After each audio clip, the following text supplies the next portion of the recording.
Let's create a new file just to check one for loop example.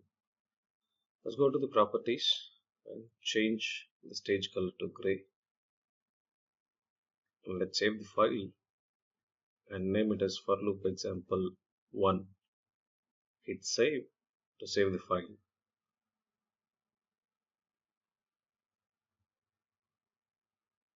Let's create base class just by clicking on properties panel, class, and we just need to name the class as for loop example 1. Click OK. You could see the ActionScript file. Let's go to the file and save this ActionScript file. Let's go back to the stage and we just need to draw a dumbbell shape. Let's use circle and rectangle to draw this shape. I just wanted to go with default gradient, which is black and white. Let's draw the shape and we need to adjust the positions to get the correct shape.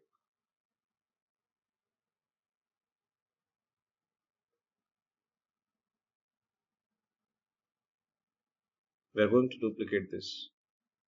Just select the whole shape, right click, convert to symbol, and name it as dumbbell MC.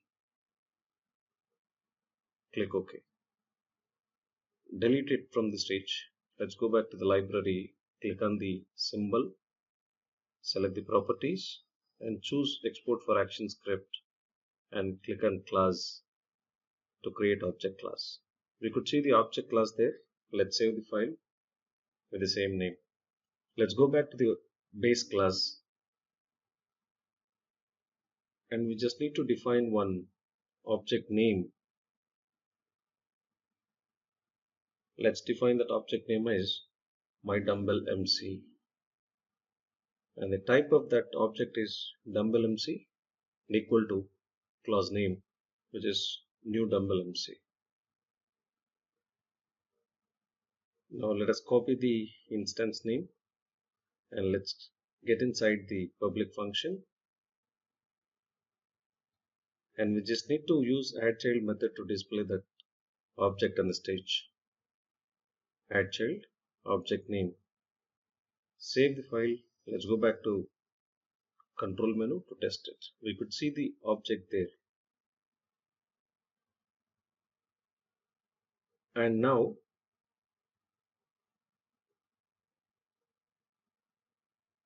let's add for loop to it.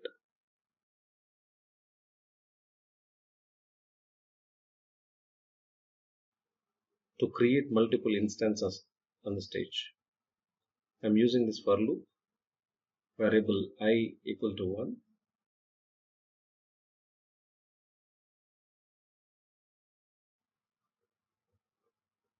I plus plus.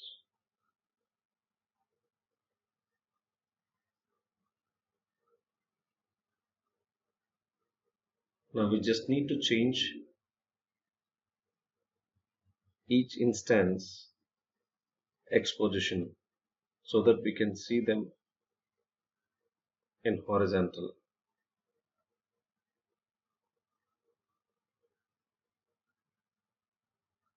Object name dot X equal to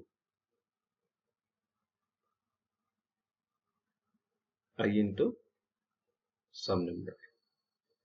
Then we just need to define that as a new object inside the for loop to get multiple instances. Object name equal to new object. Let's save the file now and test it. And we just need to adjust the Y position of all the objects. Y equal to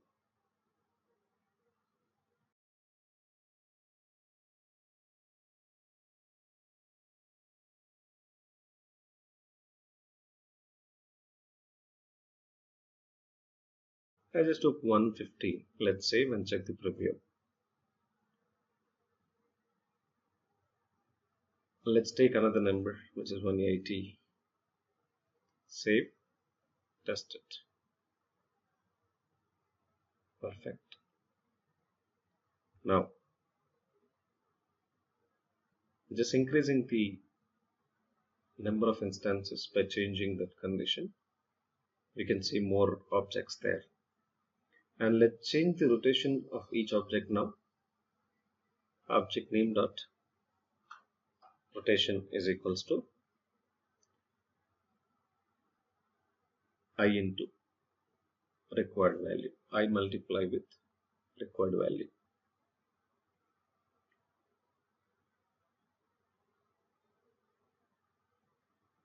Let's check the preview now. You can see multiple objects in horizontal with some rotation. Let's adjust the X value to get the perfect placement of the object.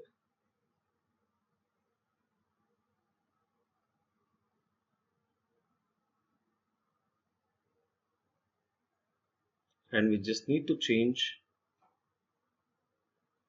the size of the object.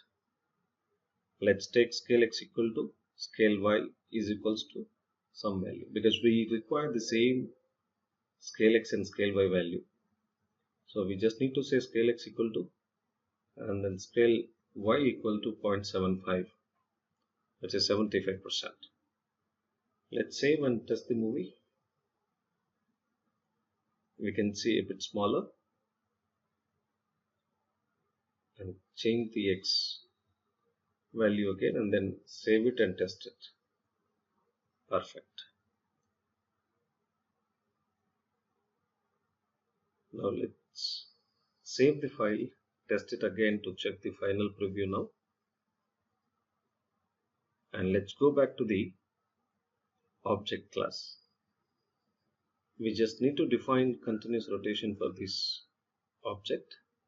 So let's add the event listener inside public function. And I'm going to take enter frame event, which will help us to execute continuously.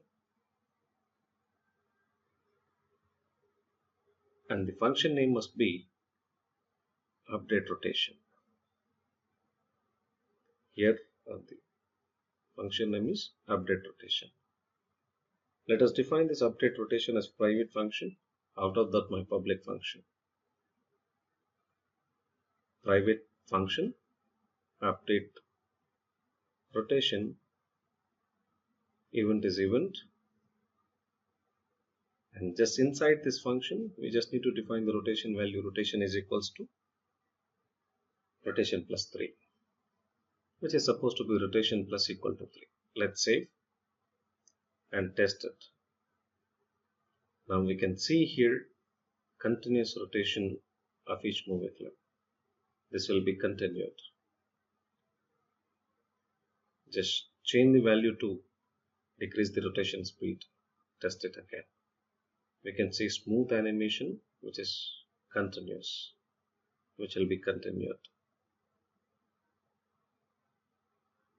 Thank you for watching and have a great day.